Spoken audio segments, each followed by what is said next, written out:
Со најмалку пратенички места од своето формирање, Дуи влегува во идното собрание без конечна одлука дали ќе бидат власт или опозиција. Апетитите на интегративците растеа од година во година. Дуи стана политички фактор по конфликтот во 2001 година. Народски кажано, од планина се симнаа директно во парламентот. Со законот за амнестија беше амнестирано и нивното учество во конфликтот, па барем на хартија без грев влегува во собранието.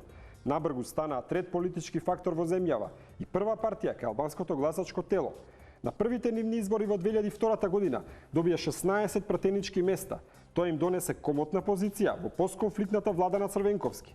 Очигледно немаше место за многу преговори и условувања, со оглед дека целата ситуација беше мониторирана од меѓународната заедница. Во првата влада тие добија заменик премиер и 5 министерски места, вклучувајќи заменик министер за внатрешни работи. Дуи го задржа гласачкото тело и во 2006 година, освојувајќи 17 пратенички места. Сепак не беа дел од новата влада на Груевски, кој одлучи да коалицира со второрангираната партија од албанскиот политички блок ДПА. Во 2008 година Дуи освои дотогаш најмногу пратенички места, 18. Од дотогаш трае бракот од интерес со ВМРО-ДПМН.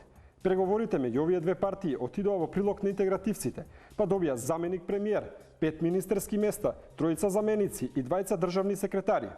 Во 2011-та нивниот рейтинг опадна, но апетитите се зголемија. Повторно беа најголемата партија во албанскиот блок, но со 3 пратеници помалку од претходните избори. На преговарачка маса сепак изголемија барањата. Добија 2 вице-премиери, 5 министерски места и 4 заменици министри и дури 7 државни секретари.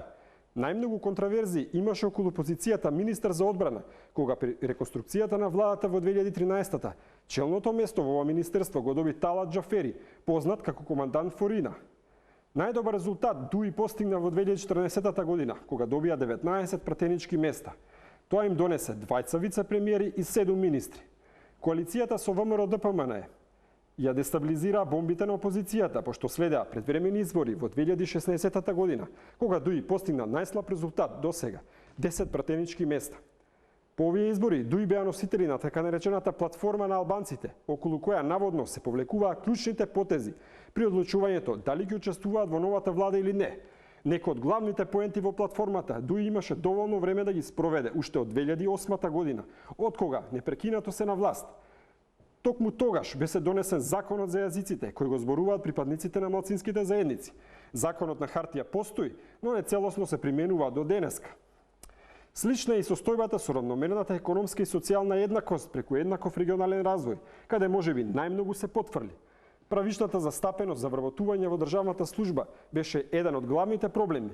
Вработувањето по рамковен договор имаше, но главен проблем беа огромната маса на луѓе кои земаа плата од државната сметка, а воопшто не доаѓаа на работа. За време на своето владење, Дуи не успеа да го протне ниту законот за борците на ОНА, но постигнаа политички компромис да не се гонат хашките случаи во кои беше вмешано раководството на ОНА.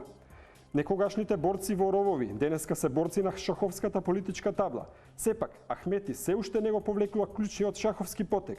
Неизвестно е дали ќе учествува во новата влада, предводена од СДСМ или ќе биде опозиција која ќе им даде поддршка на власта.